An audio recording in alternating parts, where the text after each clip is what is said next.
श्री गणेशाय नमः।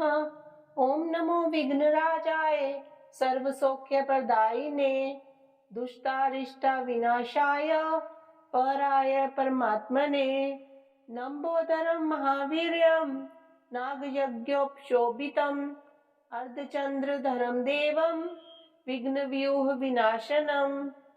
ओम ह्रां ह्रीं रूं रें रौं राः हेरम्बाय नमो नमः। सर्वसिद्धिप्रदोषि त्वं सिद्धिबुद्धिप्रदो भव। चिन्तितार्थप्रदस्त्वं हि सततं मोदकप्रिय सिन्दूरारुणवस्त्रैश्च पूजितो वरदायकः। इदं गणपतिस्तोत्रं यः पठेत् भक्तिमान् नरः तस्य देहं च गेहं च स्वयं लक्ष्मी नरमुञ्चति। ॐ कृष्णाय वासुदेवाय हरये परमात्मने प्रणतः क्लेशनाशाय गोविन्दाय नमो नमः। ॐ कृष्णाय वासुदेवाय हरये परमात्मने प्रणतः क्लेशनाशाय गोविन्दाय नमो नमः। मुदाकरात् मोदकं सदा विमुक्तिसाधकं कलाधरावतंसकं विलासिलोकरञ्जकम् अनायकैकनायकं विनाशितेव दैत्यकं नताशुभाशुनाशकं नमामि तं विनायकम् न तेतरातिभीकरं नवोदितार्कभास्वरं न मत्सुरारिनिर्झरं न तादिकापदुद्धरम् सुरेश्वरं निधीश्वरं गजेश्वरं गणेश्वरं महेश्वरं तमाश्रये परात्परं निरन्तरम् समस्तिलोकशङ्करं निरस्तदैत्यकुञ्जरं धरेतरोदरं वरं वरेव भक्तमक्षरम् कृपाकरं क्षमाकरं मुदाकरं यशस्करं मनस्करं नमस्कृतं नमस्करोमि भास्वरम् अकिञ्चनार्तिमार्जनं चिरन्तनोक्तिभाजनं पुरारिपूर्वनन्दनं सुरारिगर्वचर्वनं परपञ्चनाशभीषणं धनञ्जयादिभूषणं कपोलदानवारणं भजे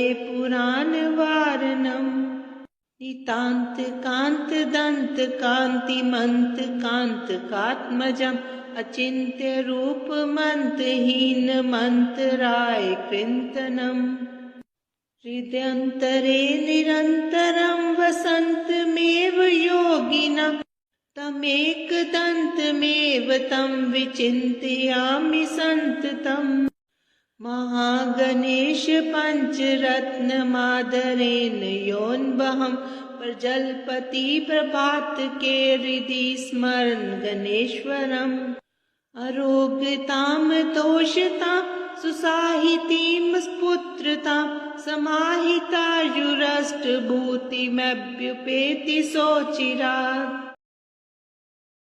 निशुम्भ शुम्भ मर्दिनीं प्रचण्डमुण्डखण्डिनीं वने रणे प्रकाशिनीं भजामि विन्ध्यवासिनीं त्रिशूलरत्नधारिणीं धराविघातहारिणीं ग्रहे ग्रहे निवासिनीं भजामि विन्ध्यवासिनीं दरिद्रदुःखहारिणीं सतां विभूतिकारिणीं वियोगशोकहारिणीं भजामि विन्ध्यवासिनीं लसत्सुलोललोचनां लतां सदा वरप्रदां कपालशूलधारिणीं भजामि विन्ध्यवासिनीं करे मुदा गदाधरां शिवां शिवप्रदायिनीं वरावराननां शुभां भजामि विन्ध्यवासिनीम् ऋषीन्द्रजामिना प्रदाति दास्यरूपधारिणीं जले स्थले निवासिनीं भजामि विन्ध्यवासिनीम् विशिष्टसृष्टिकारिणीं विशालरूपधारिणीं महोदरां विशालिनीं भजामि विन्ध्यवासिनीम् पुरन्दरादिसेवितां मुरादिवंशखण्डिनीं विशुद्धबुद्धिकारिणीं भजामि विन्ध्यवासिनीम् पार्वतेयं महाकायं रिद्धिसिद्धिवरदायकं गणपतिं निधिपतिं सर्वजनलोकनायकं रुद्रप्रियं यज्ञकायं नमामि हे दीर्घकायकं हे गजानन गिरिजानन्दन रक्ष मां देव रक्ष माम् एकदन्तं कृपानन्तं सर्वाङ्गसुन्दरदर्शनं वक्रतुण्डं दिव्यरिण्डम् अपूर्वमङ्गलस्पर्शनं लम्बोदरं पीताम्बरं नमामि हे रोमहर्षणम् हे गजानन गिरिजानन्दन रक्ष मां देव रक्ष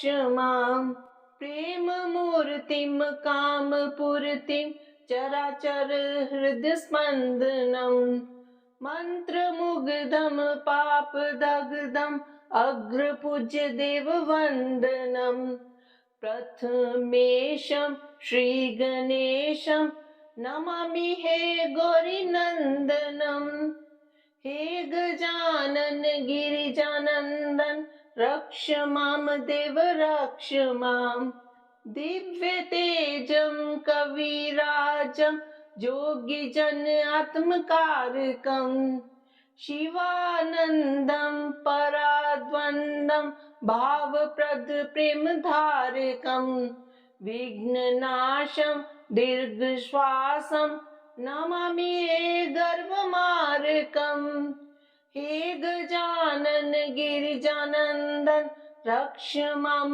देव रक्ष माम् प्रथमं मयूरेश्वरं द्वितीयं सिद्धिविनायकं ततश्च बल्लालेश्वरम् अस्तिवरदविनायकं पञ्चमं चिन्तामणिदेवं षष्ठं च गिरिजात्मजं विघ्नेश्वरं महागणपतिं नमामि अष्टदेवम् हे गजानन गिरिजानन्दन रक्ष मां देव रक्ष माम् तरुणी लभते वरं च प्रीत्यार्थी लभते प्रेममं विद्यार्थी लभते विद्यां च मोक्षार्थी लभते धाममम् अर्थार्थीं लभते अर्थं च कामार्थी लभते काममम् हे गजानन गिरिजानन्दन रक्ष मां देव रक्ष माम्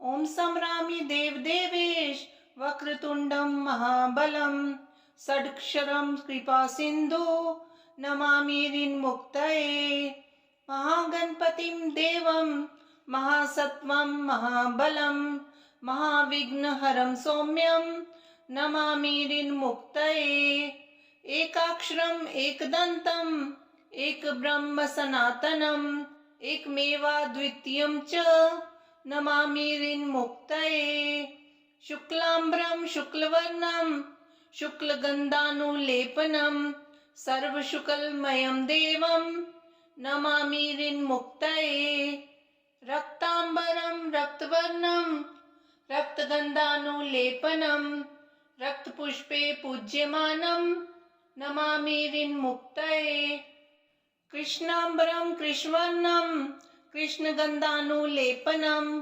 कृष्णपुष्पे पूज्यमानं नमामि ऋन्मुक्तये पीताम्बरं पीतवर्णं पीतगन्धानुलेपनं पीतपुष्पे पूज्यमानं नमामिरिन्मुक्तये नीलाम्बरं नीलवर्णं नीलगन्धानुलेपनं नीलपुष्पे पूज्यमानं नमामिरिन्मुक्तये धूम्राम्बरं धूम्रवर्णं धूम्रगन्धानुलेपनं धूम्रपुष्पे पूज्यमानं नमामिरिन्मुक्तये सर्वाम्बरं सर्ववर्णं सर्वगन्धानुलेपनं सर्वपुष्पे पूज्यमानं नमामिरिन्मुक्तये भद्रजातं च रूपं च पाशाङ्कुशधरं शुभं सर्वविघ्नहरं देवं नमामिरिन्मुक्तये